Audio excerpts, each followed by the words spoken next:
E.T. and OCD. I blame it all on Steven Spielberg's E.T. the Extraterrestrial. As I followed Maya and her father down the dark exit ramp of the small Upper East Side movie theater, I knew I would never be the same. The film had punctured a hole in my innocent core, and with every step, all the remaining sanity in my 7-year-old body leaked onto the popcorn-covered carpet. Not only was I still alarmed by the image of E.T., all white and sunken and connected to monitors with suction cups, but most importantly, I was deeply traumatized by the fact that for a majority of the movie, Elliot, the kid, was all alone in his knowledge of the alien. Yes, he chose to keep the alien a secret, and yes, E.T. happened to be harmless and very nice, irrelevant. For a period of time, Elliot was the only kid on Earth who knew the alien existed. So I started to worry too. Not that I'd see an actual alien, but that an alien might appear in my room one night, hang with me for a little while, maybe play a couple rounds of Uno, and then disappear before anyone else could see it. The sighting and the interaction would be far too much to process alone, and worse, what if no one believed me? Before long, my worst fear in life became the possibility that I'd befriend an alien who'd refused to meet anyone. To be fair, E.T. might have just unleashed some issues that had been percolating since I first began watching an abundance of Sesame Street at age 3. Fundamentally, I like this show. I'm all for harmonious interactions between furry creatures and humans. But as wholesome as Sesame Street was, there was one deeply upsetting character dynamic. During the years I watched the series, Snuffleupagus was not yet an acknowledged member of the Sesame Street clan. He only appeared in scenes with Big Bird and would just accidentally wander off right before another character came along.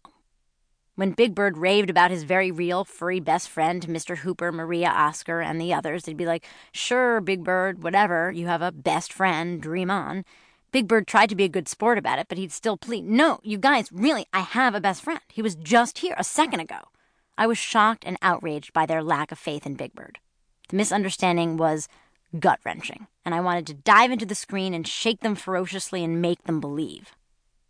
After Maya and her dad walked me home from the movie theater that night, I begged my mom to let me sleep on the tan love seat near her sofa bed. That way, if I saw an alien, friendly or unfriendly, she'd probably see it too. But unfortunately, Mom had a new boyfriend over. She had always casually dated, but this guy was one of the few significant long-term suitors. I'll call him Ron, because I've never really liked that name. I apologize if your name is Ron.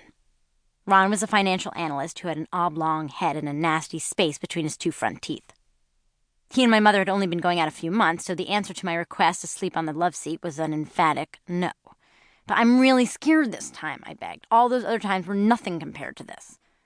Mom might have felt badly, but she held firm, and I was forced to curl up at the edge of my bed in a fetal position and yell for her reassurance through the wall from my room. "Mom! Mom! If an alien drops in and talks to me but goes away when you come in, you promise to believe me that it was here, right?" "I'd believe you thought you saw an alien, dear." "No, you need to say you'd believe me that there really was an alien, Mom." "But there is no such thing as aliens, sweetheart. I'd believe you thought you saw one."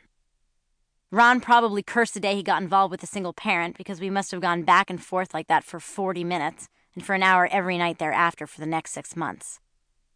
Now that I think about it, the whole E.T. Snuffleupagus thing was sending a pretty harmful message to children. I mean, what about kids who had actually seen or experienced something really bad?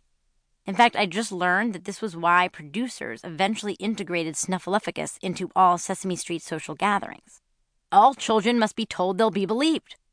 Mark my words, the first thing I'll do when my baby comes out of the womb is look it straight in the eye and say, "I will totally believe you if you ever see or befriend an alien."